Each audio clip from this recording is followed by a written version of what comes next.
أعوذ بالله من الشيطان الرجيم. بسم الله الرحمن الرحيم.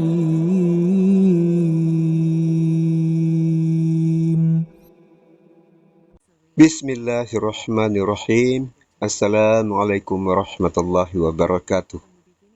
Pemirsa yang dirahmati Allah Subhanahu wa Ta'ala, jumpa lagi di channel Zaman Akhir.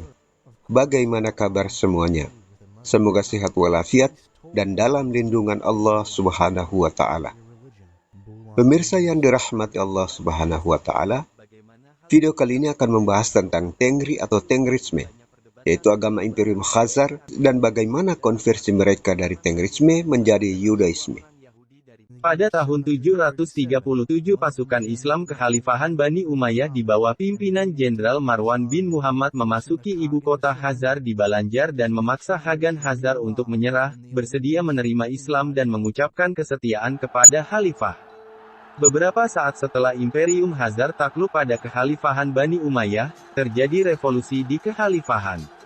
Bani Abbasiyah mengambil alih kekuasaan dari tangan Bani Umayyah. Dalam suasana kacau akibat revolusi, umat Islam tidak cukup memiliki sumber daya manusia untuk mengawasi wilayah utara yang sangat luas. Imperium Khazar yang telah menyatakan takluk pada kekhalifahan kemudian menyatakan kemerdekaan. Pada situasi ini, Imperium Khazar mengubah keyakinan mereka yang sebelumnya mengikuti Tengrisme berubah mengikuti Yudaisme.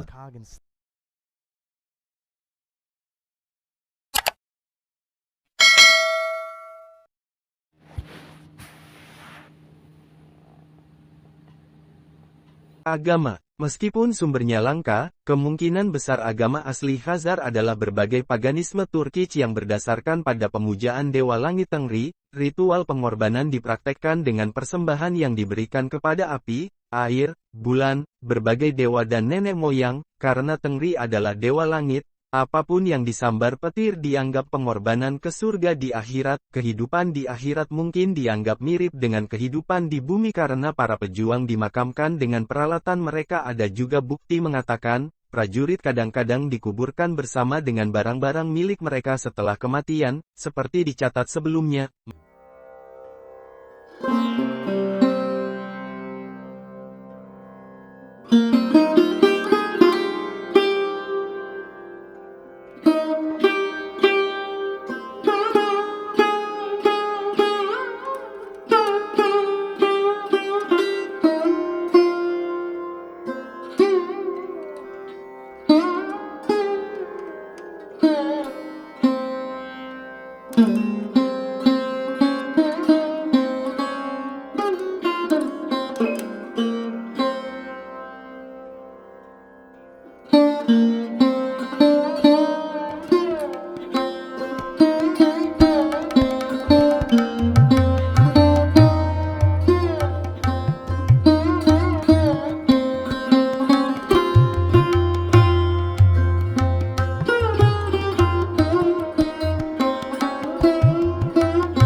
Catatan tradisional berpendapat bahwa penguasa Khazaria, Raja Bulan adalah orang yang mengubah Khazaria menjadi penganut Yudaisme. Bulan memiliki penglihatan malaikat yang mendesaknya untuk menemukan iman yang benar. Setelah itu ia melakukan perjalanan ke Gua Gurun yang sebelumnya digunakan oleh orang Yahudi untuk merayakan Sabat di mana dia kemudian disunat. Menariknya, sebuah mitos Turki tentang dinasti pendiri Ashina menampilkan sebuah gua kuno di mana dinasti dikandung dari perkawinan leluhur manusia mereka dan pertobatan gua nenek moyang serigala Lulan. Oleh karena itu mungkin merupakan upaya untuk merasionalisasikan mitologi Khazar dengan keyakinan Yahudi baru mereka. Selanjutnya Bulan dikatakan telah mengundang perwakilan dari 3 agama Abraham untuk mengadakan dialog di pengadilannya dan menilai Yudaisme sebagai yang lebih besar dari 3 agama tersebut. Bulan menegaskan pertobatannya dan para bangsawanannya mengikuti kisah semacam itu, kemungkinan besar merupakan kisah semi-legendaris karena secara umum diakui bahwa pertobatan skala besar membutuhkan waktu yang cukup lama. Tidak seperti sebagian besar kerajaan di Eurasia pada saat itu, dan mungkin secara unik di antara mereka, Khazar secara resmi adalah negara Yahudi setelah berpindah agama kira-kira pada tahun 740, meskipun tanggalnya masih diperdebatkan secara ilmiah. Apa alasannya dan bagaimana hal itu bisa terjadi? Pada awal abad ke-8, dunia Mediterania terpolarisasi terutama antara Kristen dan Islam, agama yang berfungsi hampir sebagai lengan di wilayah masing-masing, dan mau tidak mau akan digunakan untuk mendapatkan dominasi politik atas orang-orang yang baru bertobat. Kekaisaran Khazar adalah kerajaan kuat yang mewakili kekuatan ketiga, dan telah membuktikan dirinya sebagai diplomatik dan militer yang setara dengan kekhalifahan dan kekaisaran, bahkan menempatkan kandidat mereka sendiri di tahta Romawi. Namun, berinteraksi dengan peradaban canggih ini telah membuat penguasa Khazar menyadari bahwa kepercayaan dukun tengri mereka tidak dapat memberikan legitimasi spiritual, hukum dan dinasti seperti yang dapat dilakukan agama monoteistik besar. Namun, bangsa Khazar tidak dapat menerima agama Kristen atau Islam. Menerima konversi salah satu agama negara adikuasa akan secara otomatis menundukkan Khazar kepada kaisar atau khalifah. Jadi,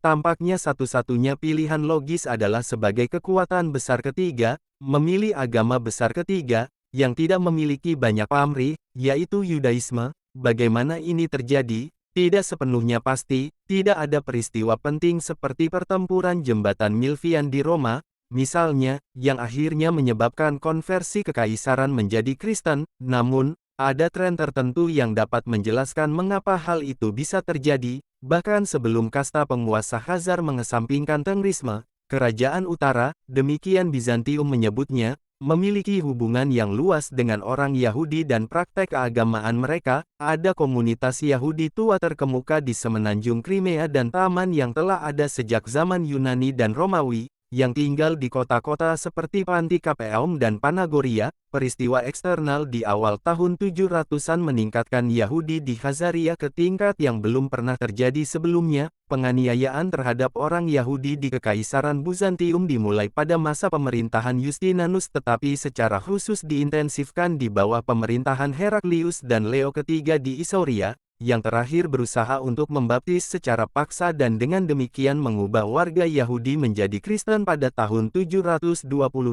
sementara dekrit Leo III tidak ditegakkan secara efektif. Kebijakan tersebut menyebabkan banyak orang Yahudi melarikan diri dari Bizantium dan masuk ke wilayah Khazar, termasuk dari harta Romawi di Crimea. Bersamaan dengan itu, orang-orang Yahudi juga bermigrasi ke Khazaria dari dunia Islam, tetapi dalam jumlah yang jauh lebih kecil. Para pengungsi yang melarikan diri ke tanah Khazar menampilkan diri mereka sebagai pembawa budaya kuno yang canggih, dan hampir pasti merupakan faktor kunci dalam menciptakan pandangan toleransi kosmopolitan di Atil, ibu kota Khazar, yang dikagumi oleh para pelancong Islam. Hal ini juga dapat berspekulasi bahwa pengungsi misionaris Yahudi juga membawa seni Bizantium, kerajinan dan metode unggul pertanian dan perdagangan, mungkin menggunakan pengaruh ini untuk membujuk suku Khazar memperoleh keuntungan politik dan spiritual dengan konversi ke Yudaisme. Apapun kasusnya, paling lambat pada tahun 800-an, koin Musa bertema Yahudi diterbitkan di teritori Khazar.